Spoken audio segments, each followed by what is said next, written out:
On behalf of the greatest Taliban the Premier League has seen, Erik Ten Hag, I'm paying homage to you. The question is still the same thing. What are Manchester United? Like, what do they want to do on the pitch? Like, are they a team that defends hit on the break? Are they a team that presses high? Are they a team that builds up with back?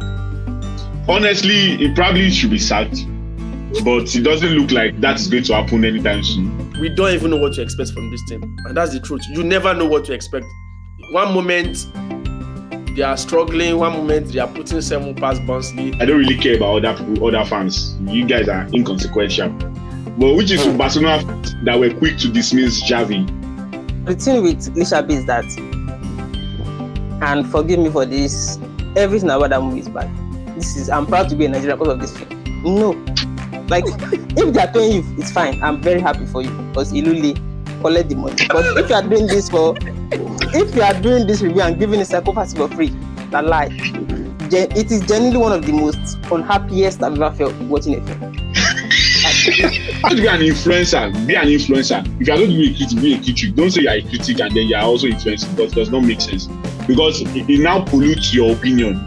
I'm kind of worried that Nollywood, especially in terms of our relationship with Netflix, they are falling into a kind of formulaic setting. On behalf of the greatest Taliban the Premier League has seen, Erik Ten Hag, I'm paying homage to you. I hail thee. In short, I'm in full Taliban mode because of Ten Hag today. Because I have to pay homage to him. Like, by showing him full respect. I have to call my Muslim friends and be like, please, borrow me fila, borrow me everything. We must honor this man. This man is a legend in the Premier League. LMJ, I know that you people have multiple songs for Erik Ten Hag in Premier League. 1 Hag, 2 Hag, 3 Hag, 4 Hag, 5 Hag. That rubbish song people compose for him. People were composing beating. You did not know. Because now you have collected all kinds of beating, whether it's home, whether it's away. And I know you keep mentioning this thing of the structure behind him. There's no leadership at Man United. Before I even go to LMJ, Kunle, leadership is not going to coach on the field, is it? Because they look helpless most times when you see them. Today's game plan was, Spurs play high line. What we're going to do is we'll be kicking the ball as long as possible so that if the ball keeps going down there, we'll go and fight for it anyway. It's going to work out. So for how long is this? Let's give him time going to continue. I think today's game plan from Ten Hag was quite innovative in the sense that it was like, let's see what will happen if you play football without a midfield. Let's just see. Like, anything can manifest itself. You can enjoy it. It was bad. Like, it was. Man United were fighting for their lives after 12 minutes. Like, if you're fighting for your life after 12 minutes, what else is done? And as we've said, I remember last week, people were like, there are injury problems. It's the defense. It's Maguire. The players are aging, and they can't have any of those complaints again because he has a better squad. He can't complain of recruitment because those recruitment are obviously players he wants. And again, the question is still the same thing. What are Manchester United? Like, what do they want to do on the pitch? Like, are they a team that defends hit on the break? Are they a team that presses high? Are they a team that builds up from the back? It just feels like, let's just do something. Like 11 players that have not met each other before, just come on Sunday afternoon, so Old Trafford. Oh yeah, you want to play? I go play. Let's play. At this point, I think we run out of excuses for Ten Hag. We have even run out of banter lines for Ten Hag. But it's the same thing. Honestly, just bin him and bring back Solskjaer so we can enjoy some more new round of banter and move. That's where we are now. Boilish, when they appointed 2 former managers in Van Nistelrooy and Rene Hake, like 2 Dutch guys, to come and assist him and say, if we improve his coaching staff, maybe things will get better. Let's bring a new sporting director, a new technical director. They've brought in new players. Like, anything you think of, Man United has brought in everything except a new manager. And you're wondering, you have 3, like a friend of mine puts it, normally you buy players to unlock players. Like, buy Matic to unlock Pogba. Now you are bringing managers to unlock another manager. And it still hasn't been unlocked. So I think we all are in agreement that we don't know what his plan is. And if you don't know what the plan is, if just by watching, you are not able to deduce what the manager is trying to do, it means that he's either not able to communicate whatever it is his plan is to the players, or they don't even understand it because they are not translating it on the pitch. So, and if you don't have that communication, you are never going to be able to have an identity. And if you don't have an identity as a football team, you end up, even the relegation teams have identity. They have the style of play they want to play. Oh, we suffocate, we cluster the middle of the front line defense, we have two backs or whatever, then we suffocate, we make sure we push them to the side, we'll do this, like even the poor teams that don't get the best result, they have their own identity. So the problem is United, we don't know what they want to do. We don't know their plan. And if you have that situation, you are never going to get better. No matter who you bring in to substitute or bring it to tweak and change, you are not going to be able to get better because you don't even know the kind of. If you look at the squad, you will continue to do guesswork to understand who to bring in to help the squad. So, honestly, it probably should be sacked, but it doesn't look like that is going to happen anytime soon. I don't think it's fair. I don't think it should be sacked. It's too early now. We're in October. We need him to, see. We can't use that language of October again because he has spent half a season, a full season, and then now he's in a new season. If there is anything that we want to see, just show us that okay, this is how I want to play. Simple. Just let it be known that okay, this is what what's it called? United like to play with two people in midfield. This kind of stuff. Let us even see it. We can't. We have not seen that from him. So I wouldn't want anyone to lose their job because he's a father and he has children. But if we want to be fair, HR. He's a father. He has children. He has to pay school fees. He has to anything can happen. So as much as possible, I think it's important that we they probably have to sack it. There's nothing. I don't see any light at the end of the tunnel coming for United at this point.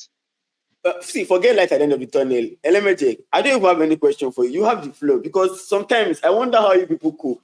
Like you just turn up every week. I was talking to a friend earlier this afternoon and he went, I need to go and eat now. I said, what do you want to sir? I want to eat pounded yam now. Because once it's 4:30, it's a Man United fan. Once it's 4:30, my weekend is going to be miserable. So let me eat now and be happy. No, I really salute. I really salute United fans that are still emotionally connected to this team. I have not been. I think I was watching the game, then they scored, then I started playing a game on my phone. Then I was just on my bed, then I had guys from my backyard shouting that what is called Man United red. I'm like, really? Oh, it has gotten that terrible. So I switched to the game again. I saw the game. I was like, oh, so you guys are saying yeah. So I think much of the onus and credit and praise should be given to United fans that are still very connected to this team. But that being said, it boils down to the same thing. What is the identity of the team? What has the team been doing? There's nothing that we've seen. People complain about this present sports team that they play a high line. Like sometimes it's at the detriment of the team. But at least we know what they are.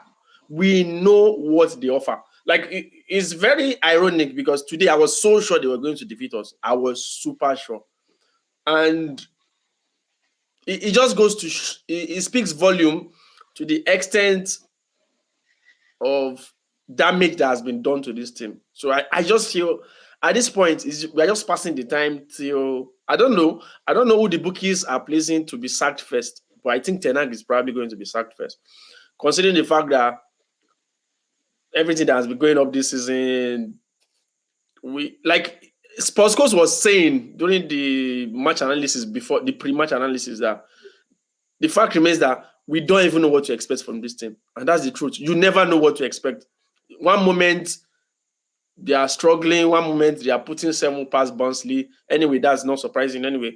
But we can't even be sure that when they win a big team, that it will lead to successions of victory and they will get a pattern or whatever it is. You are not sure what to expect. So I think I'm just riding it out emotionally. And for now, I've been enjoying football at least. I've had the privilege of watching more football because my team has been miserable. So I've been watching Marseille in France. I've been watching Inter in Italy very well. I've been watching a lot of La Liga, and even for this sport self, I wanted to watch the Madrid derby. So it has given me more time, and at least I've been able to see things more objectively for the past 4 or 5 years now. You can't bant me about United, and I feel any iota of pain. That's just the fact. So I feel the earlier they get their ship in order, the better, because obviously, even till now, United is one of the biggest team, quote and unquote, in the world. And it is kind of sardonic to see the way they perform on the pitch sometimes. So that's just it.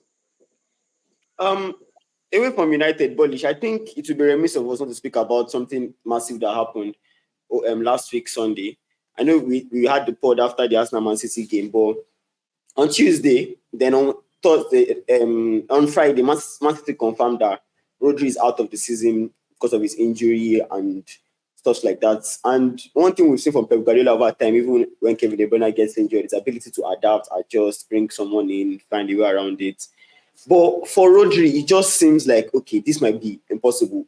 Not because of yesterday's game where you played Newcastle and you played at a 1-1 draw, but because of the record that he has. Man City's record with and without him, how they fared. Yes, we don't have a large sample size of games to determine that. But all in all, it looks like this season might probably be Pep Guardiola's most vulnerable season at City if they do not find a very good replacement for Rodri come January.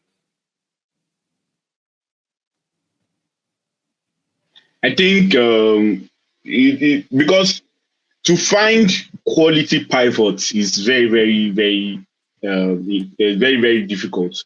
And teams that play the kind of football where they dominate possession and you want to be able to swing possession from wing to wing, it's difficult for you to get the kind of pivot that can do the job. Go and ask Barcelona. We're still looking for a pivot for 3 years now.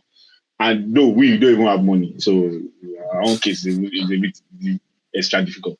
But generally, to find pivots who understand the game, because by instinct, defensive midfielders are instinctuous about running towards the ball, making tackles, being extremely fast. Not a lot of defensive midfielders are reading the game.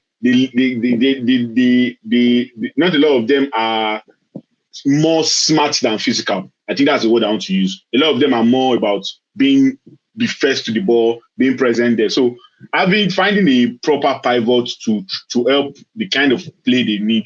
Because if your pivot is not there, the transition will be compromised, and then the way you want to play might be different.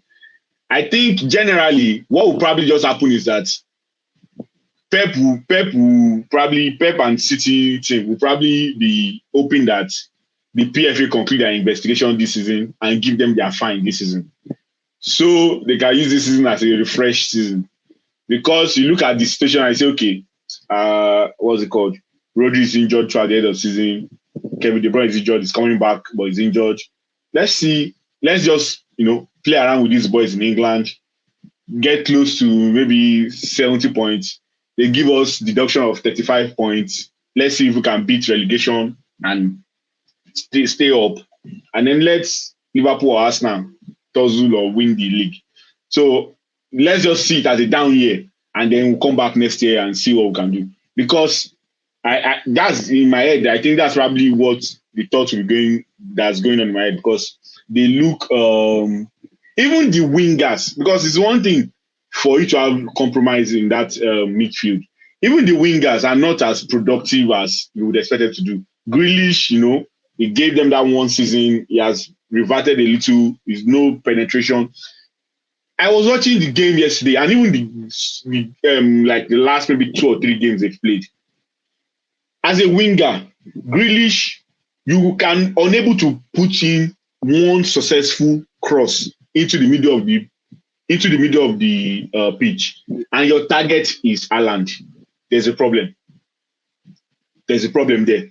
Kyle Walker, you are unable to put in one successful cross into the ball. I know, yes, your game is not cross and nudge, but the problem is if your creativity from the middle of the park is a bit compromised, and Gundogan is still trying to, get back into free of things, the other option you should be able to do is that you have a very Terminator-like player in the middle of the box that can win duels and is ready to use his edge. So what? And it's not, and you can't really just blame it on tactics, because this is a situation of they're actually making crosses into the box, but Kyle Walker will do 5 crosses out of 5, 3.5 will not even beat the first man, and then the other 1.5 will be way over Haaland, who is the tallest person. So there are some things that I think generally Pep probably needs to fine-tune in the squad, other than just unavailability of Rodri or something. But if there is anyone that can do those fine-tuning, and if there's anyone that can get someone else or something out of someone else in that pivot position, it's Pep. Akin is not here, so Arsenal won. I'm sure wherever he is, he'll be fine. Before I move on from football itself for now, Bolish, your profile is saying Flick can be a fraud, and I'm wondering, that was his first loss yesterday. Are you ready to cancel him or what? First loss. First loss in the league, sorry. So let's know what you are doing. Let's know what you are doing. So the thing is, I think this my comment is more of a sarcastic comment, which is to Barcelona fans, because I don't really care about other fans. You guys are inconsequential. But which is to Barcelona fans that were quick to dismiss Xavi and bring negative comments about Xavi based on how this last season went. Now, Flick was interviewed yesterday, and they asked him what was going on, and he said he had to rotate because he had very few midfielders, maybe 1 or 2, and then there's Champions League coming up. And my head, a light bulb went, and I'm like, okay, Xavi, the only reason why Xavi is not there now coaching is because Xavi at the end of the season was asked about the quality of the squad and their ability to compete. And Xavi was like, currently, with the squad we have, we are not good enough, because you want to compete with the elite clubs in Spain and elite clubs in Europe. You need these. Yes, you have academic talent, which we have in abundance, and a lot. And if not for those academic talents, we'll probably not even be close to, in the last 3 years, we'll probably not have been able to do anything tangible in terms of competing. But because of those talents, we've been able to, we won the league 2 seasons ago, won Super Cup, we were second in the league, qualified for Champions League, got to quarter-final of Champions League, and things like that. Just because we have those talents. But the formula has always been bringing in quality players to join with those talents. Now, Flick is experiencing the same thing that Xavi experienced. You have a situation whereby about 5 or 6 of the players that would rather start are injured. So because Ter Stegen is injured, Araujo, Christensen, Frenkie de Jong, Gavi, and Sfati is just coming back. So you have all these guys injured. And then he's making that excuse. So it's not as if maybe I'm trying to blame Flick or claim he's a fraud. It's more like a cheek, like a sarcastic jab to Barcelona fans that were impatient with Xavi, even though he was dealing with the same amount of injuries. Also, Dani Olmo is injured and stuff like that. So I think we can still be competitive enough. And the mistake I think he made is we ought to be prioritizing the league.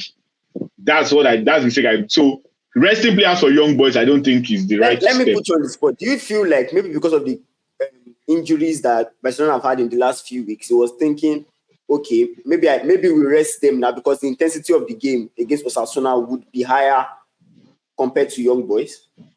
No, because me, in my head, in my thinking, I think we should be prioritizing the league. I don't know what the conversation is between Flick and the board of directors, but me personally, if you ask me, I think we should be prioritizing the league because the league is a bit more reachable.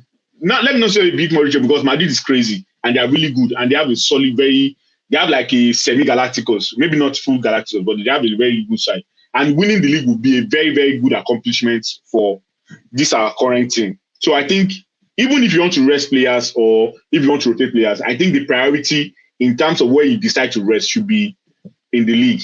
And I feel like the squad, the quality of squad you need to defeat young boys. It's probably not the same thing with what you need to do. Osasuna is a really solid side. I don't know about young boys, so I might be underrating them. But I don't think that young boys will give us as much problem as Osasuna. That's one. Then number two, we're playing away yesterday. We are going to play home in the Champions League. There are two different things. If you want to play young players, they perform better at home, with the crowd support and things Support like that. of the fans and everything, yeah. So I'll be looking at what Flick, the magic he wants to do. But luckily for him, Ansu Fati is getting back. Gabi is already training. Frank de Jong is already training. Okay, we've lost Ter Stegen for the season. I'm hearing rumors that we are going to sign Szczesny.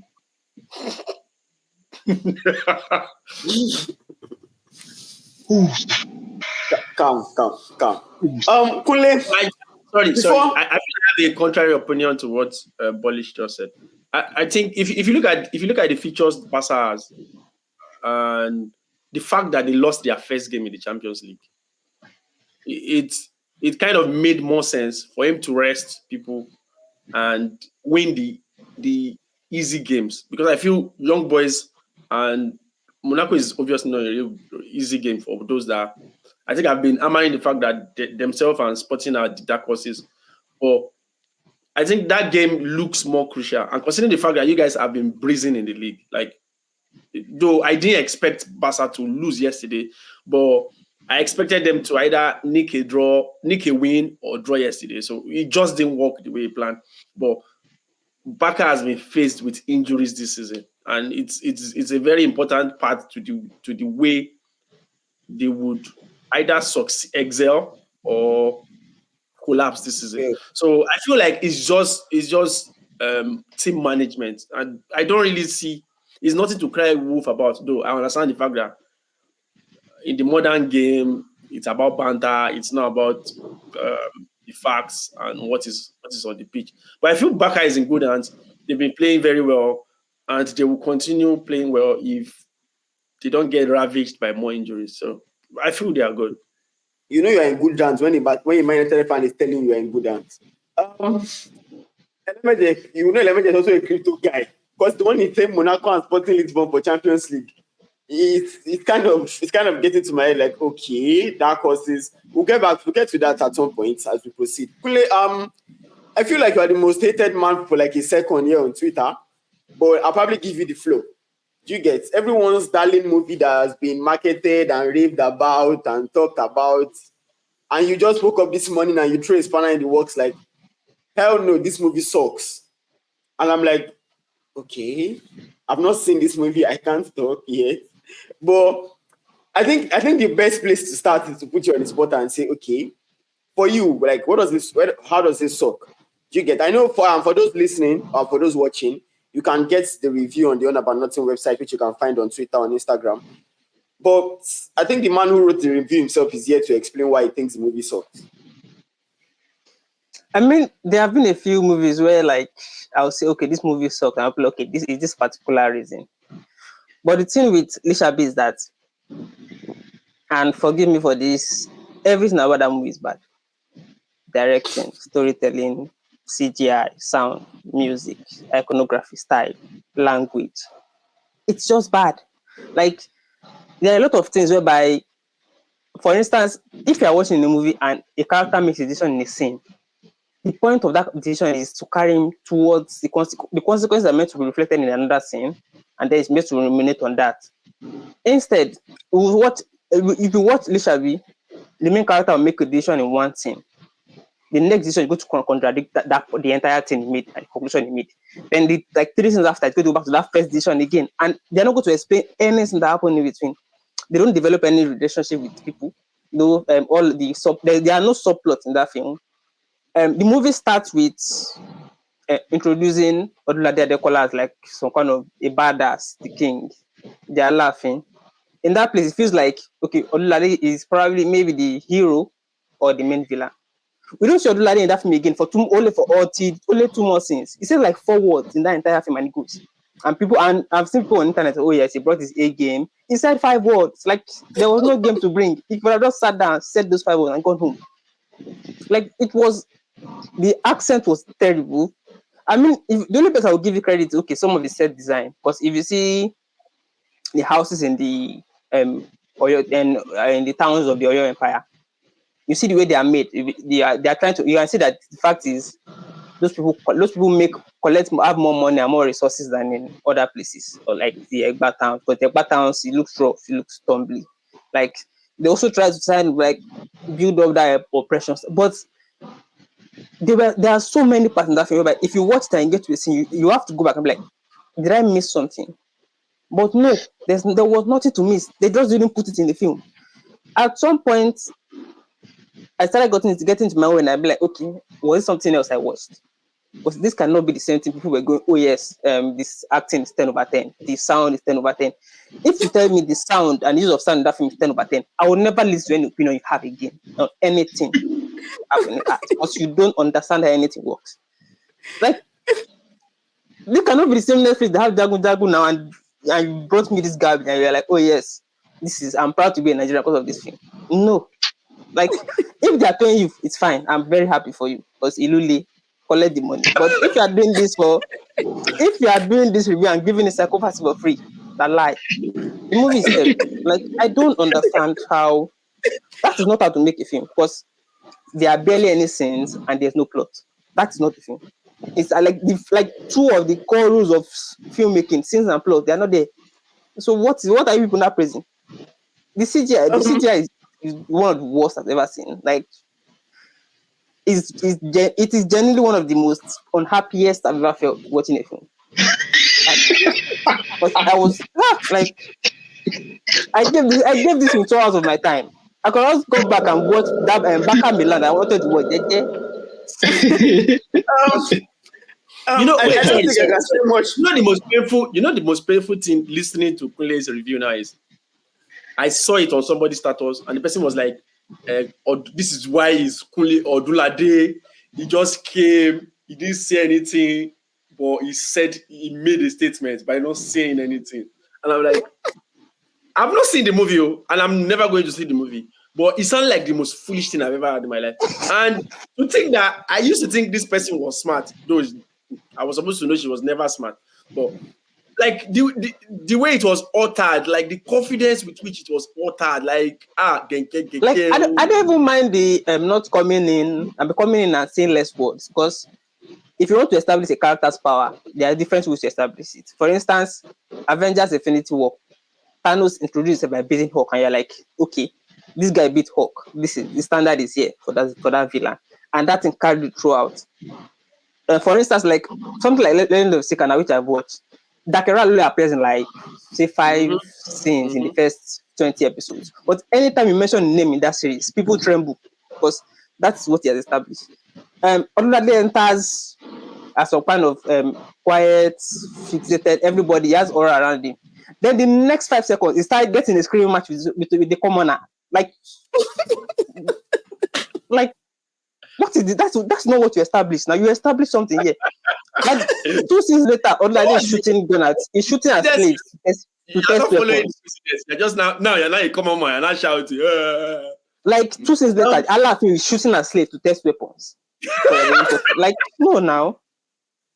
Like, that is not how to make a film. I think it begs the question at this point now, because I know that they dragged this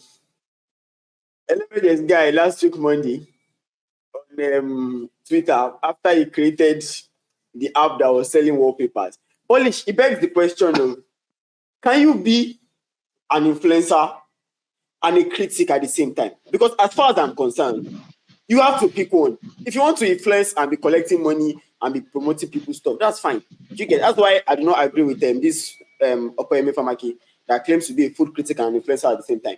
You cannot say, oh, I'm the biggest food critic in Nigeria, then you're influencing and say this is the best parfait, go and buy it. You are sending mixed messages. So that's my own opinion. Because Kole is talking about the fact that if they paid you to say, this movie is good, just say you're a movie influencer. I don't collect my own bow, I've collected my own money. The movie is very good. Go to the cinema, go to Netflix and go and watch it. Thank you very much. But don't say as a movie critic or as a food critic or a particular critic. You are the one influencing at the same time. You're sending mixed messages. I think you are forgetting that the important thing is who are they sending the mixed messages to, and why are they sending the mixed messages?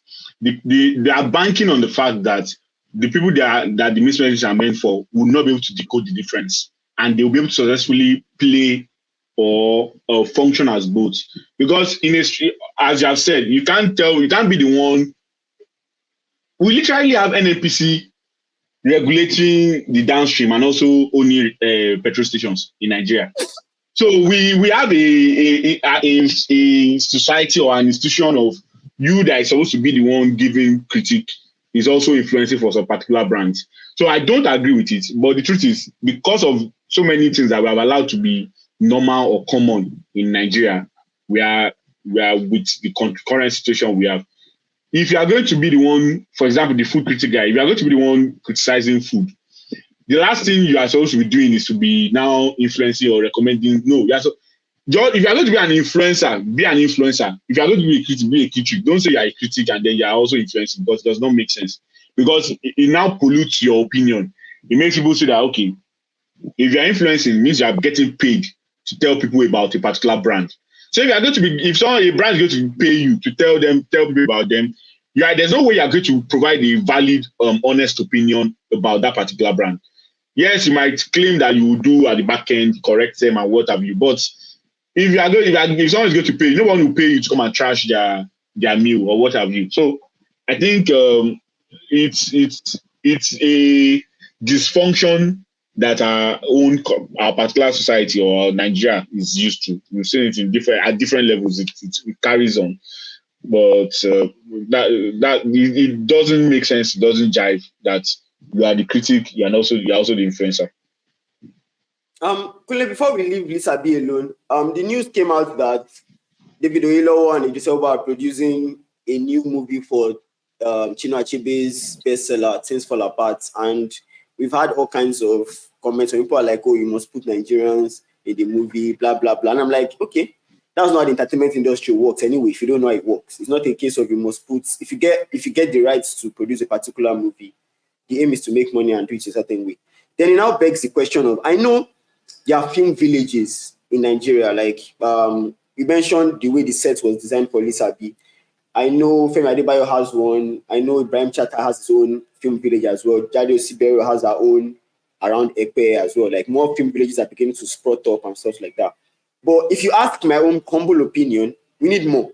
The reason why I get on Nigerian actors during election is, if people just campaign for whoever it is that can pay you and you move on, then when somebody gets sick among you or gets old, there's nothing to show for their acting career, because there's literally a lot of money has been spent and a lot of money is not coming in.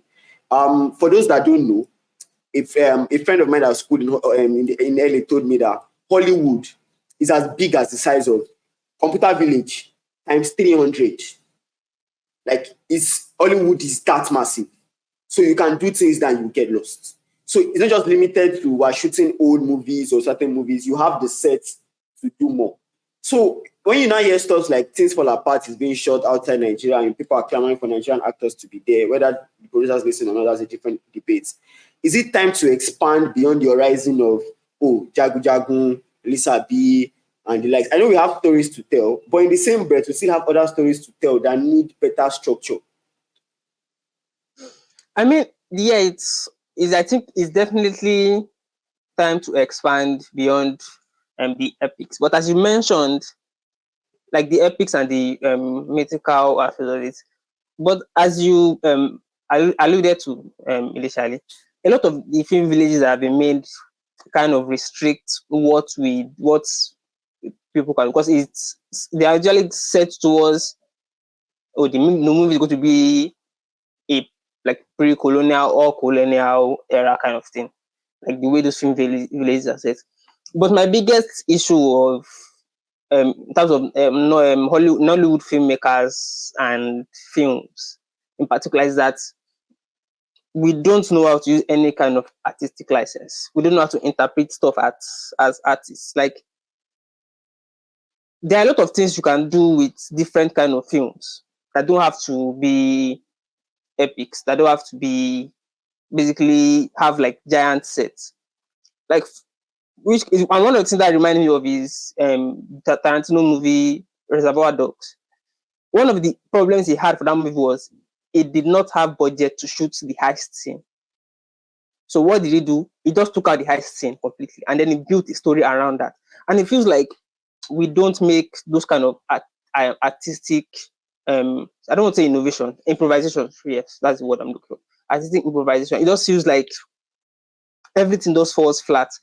And I'm kind of worried that Nollywood, especially in terms of our relationship with Netflix, we are falling into a kind of formulaic setting. The film is always old mythical folklore kind of thing. That's the setting. That's the setting. Because at some point, it made money with Ageshin calling in cinemas. So everybody's following that trend now until something else comes in. And again, it is a problem in this kind of industry, whereby we are not ready to A, properly do art, and B, we are not ready to evolve as filmmakers. Like the filmmakers are not ready to evolve as filmmakers. They're like the directors, like for instance, Kayode Kasum. I can give you a plot for one of the movies, which is there are 2 people or 3 people, they're partners, they're poor. There is stolen money somewhere. In the end, there's like metaphysical powers. Those 3 things I said, I don't describe 7 of the films. Because that is what they become. They don't become formulaic. They don't do anything. They don't innovate to do anything else again. And it's Kule just killed Afolayan. He just killed the guy. no, it's not even Afolayan, because Afolayan is like this.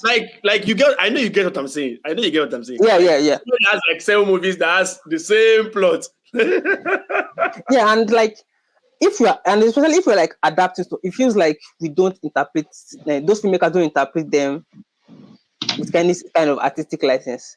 It just feels like those people are directors that have tags on their names. I'm a director because look at the message director. Not I'm a director because I can make this kind of film, or I understand this kind of filmmaking, or this is the kind of theme I have in my head when I want to make a film. Like I always connect A, B, and C when I'm making a film. It just feels like it did there. Synopsis. I don't get this BBN. I don't get the guy from BBN. And this other guy from BBN. Match it. Let's do film. And the third thing is, as maybe this week has been evidence, a lot of the Hollywood film and film analysis space is like 80% sequel fancy. Like, oh, this celeb was there. I like it. Or somewhere to be, I like it. Doesn't matter. I just like it. Or I was invited to the premiere. I like it. And if we keep going with that, we're not going to get anywhere. Your film will not be interesting. And again, the economy of the country is not like, I'm not going to spend 5 on a movie that I know that I saw the same, you did the same thing 3 months ago. I will not be interested. It's as simple as that. So as you mentioned, the need to innovate, to expand is there.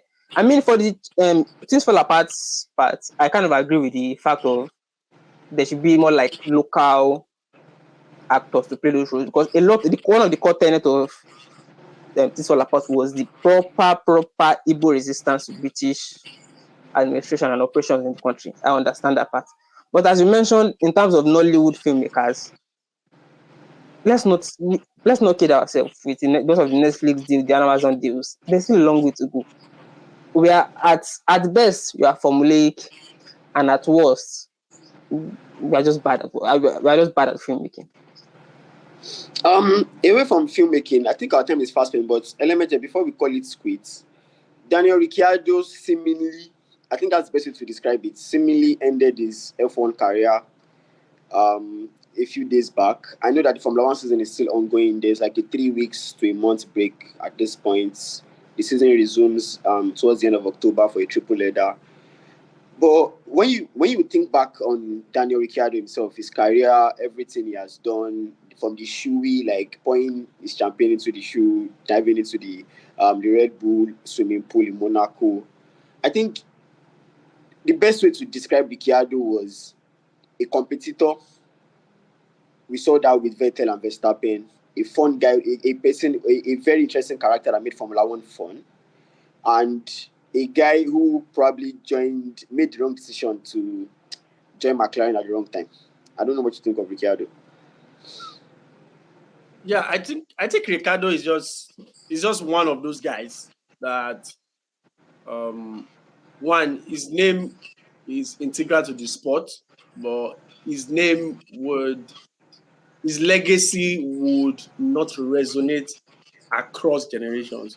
Like it's quite sad because he was that driver that every constructor wanted because of his commercial appeal. He's an Australian, he's down to earth, he loves life as they come. He's not always like someone like Butas that is always closed, like the normal Icelandic kind of lifestyle. But you get what I'm saying. But I feel like he made a lot of bad decisions that one way or the other would dent his legacy as a driver in this sport. He's a fun guy. I was speaking to a friend that I introduced to Drive to Survive, and it was like his favorite driver is Ricardo, and I'm like, why? He said like he just resonates with the guy. That's the kind of person he is. I'm like, but this guy in my own breath is not like I wouldn't classify him as he wouldn't make it into my top 10 drivers. Like even Kim will make it into that list before Ricardo. So I feel like the fact that he made some decisions that hampered his growth because he has been driving for a very long time. So you would expect that somebody like that would have been able to secure his legacy. Yeah, I think it's more of a legacy thing for me. I feel like his legacy is not one that would last. You can't really like you can talk about Bottas and you would write a whole book about Valtteri Bottas as less outspoken as he is, you would still write a lot about Bottas because of some decision he has taken in his career. So I wish him well, but it is what it is.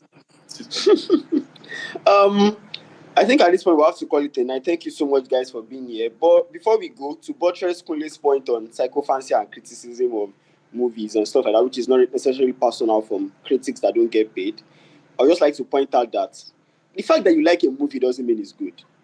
And the fact that you don't like a movie doesn't mean it's bad. When critics review movies, there are other things that I'm looking for.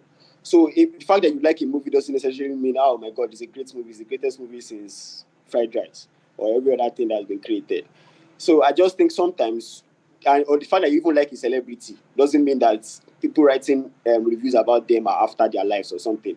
So sometimes as Nigerians, this whole idea of, oh, I like this person, blah, blah, blah, you're after them, I just think sometimes it's very funny. Sha. Please don't forget to like, share, and subscribe. Thank you so much to our viewers and listeners that share and comment. We hope to give you guys more content as the year proceeds. To the guys, have a lovely week, everybody. Social must return, inshallah. Social must return. The family wants him back.